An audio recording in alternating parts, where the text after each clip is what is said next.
Hey, what's up? I'm Kelley Norton, your AZ Realty lady. And are you planning on making a move out to the Phoenix area? You have to watch this video. Don't make the move unless you know what these 7 negatives are that Phoenix has, and make sure that you're okay with them before you pack your bags. Hi, I'm Kelley Norton, your AZ Realty lady at EXP Realty. Count on me for all things Arizona real estate. So for those of you who don't know me, again, I'm Kelley Norton. I'm known as the AZ Realty lady. I'm a Valley native, that's right, born and raised right here in Phoenix, Arizona, and I'm a real estate agent of over 20 years here in Phoenix. So today's video is going to be about those top 7 negatives about Phoenix. And there are so many positives, guys, but today's video, I just want to make sure that you're aware of, some of those negatives that maybe people don't talk about. One, I'm sure you already know that some people may complain about is going to be the heat.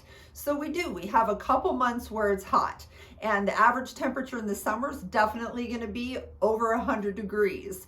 So you got to drink a lot of water, you need to wear your sunscreen, and if you're outside and you're hiking, you want to do it early in the morning, and you want to be real careful not to be out in the heat once it's, the sun's out and it's getting above 100 degrees.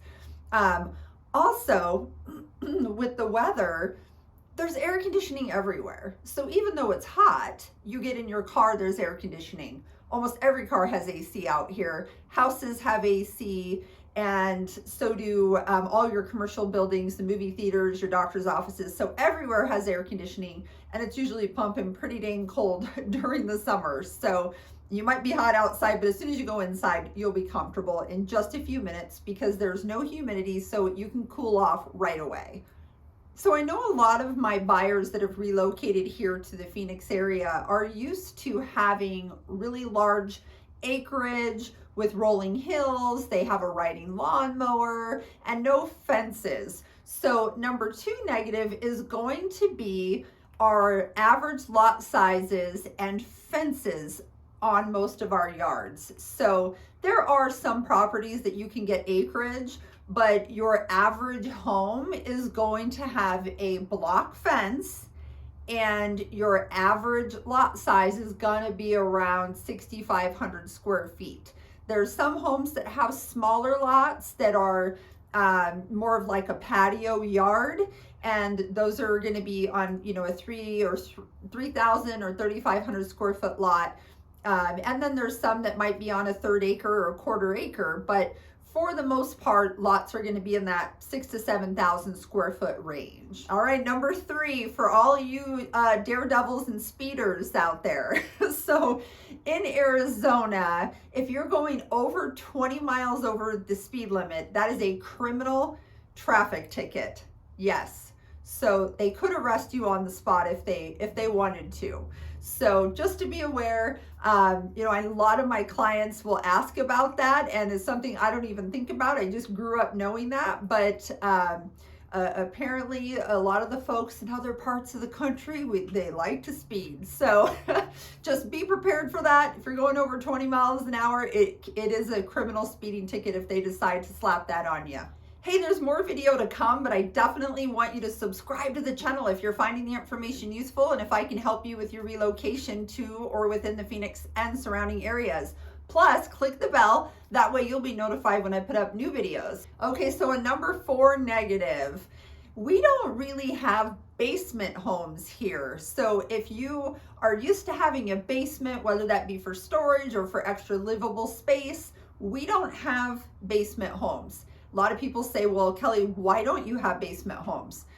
Well, a lot of the valley is really built on very, very hard rock or hard soil. So it's a hard dig usually to try and dig that far down.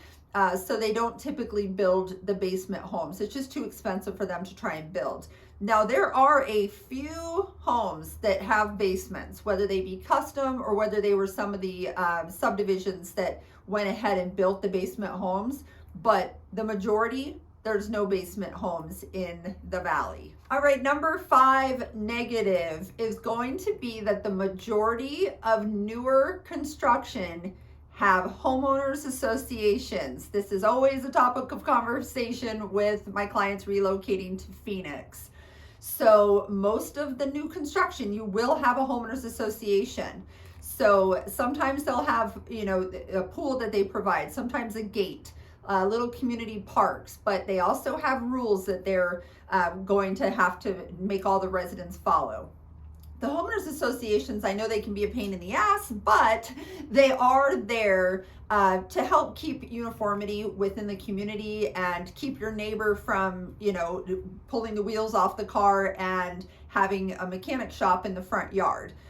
Or your other neighbor painting the house in pink polka dots and, just crazy things happening in your neighborhood and just changing the aesthetics and making the value not really hold up. So they do serve a purpose, but I understand they can be a pain. I get it. But most of the homes are going to have a homeowners association, especially if they are built in the last 20 years. All right, so number 6. So number 6 is going to be critters. Yes, we have scorpions. Yes, there are snakes.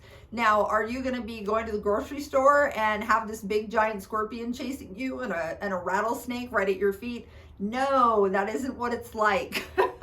So rattlesnakes are out in the desert, and not every neighborhood is even near a desert.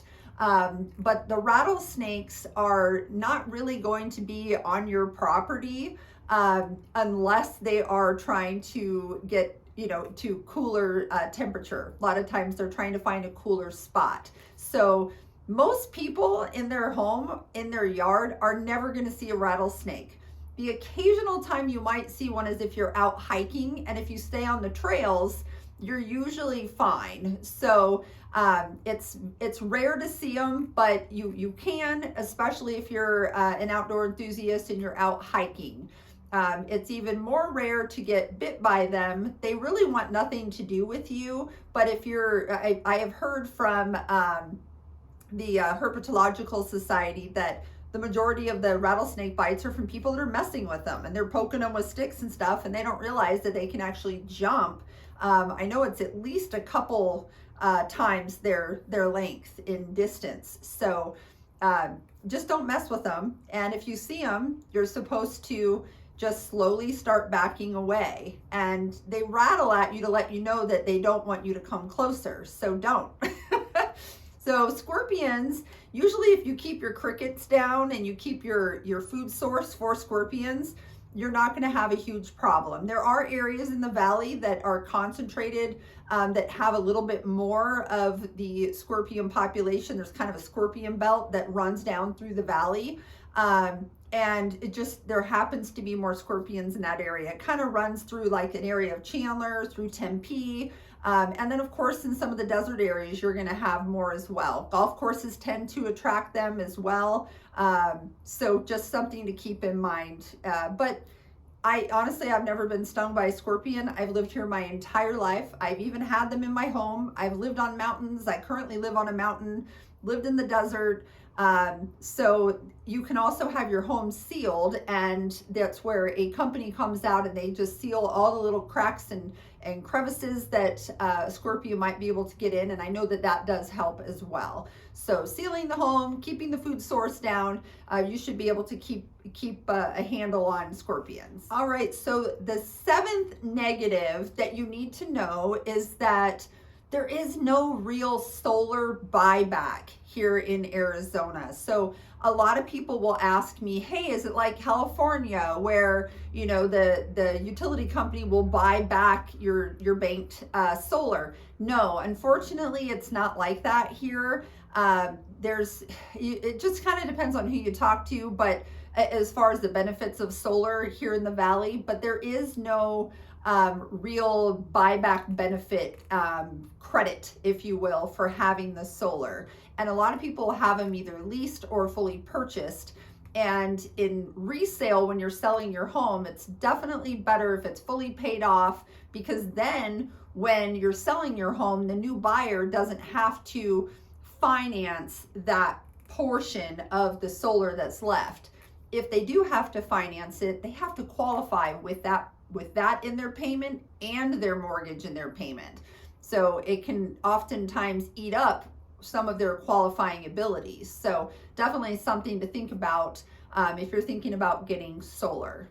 All right, well, there you have it. That is my top 7 negatives of living in Phoenix. And if I can help you in any way with your relocation, that's what I do. I help people every day that look to move to or within the Phoenix and surrounding areas. So please feel free to text me or call me because it is the best way to reach me. Take care and have an awesome day.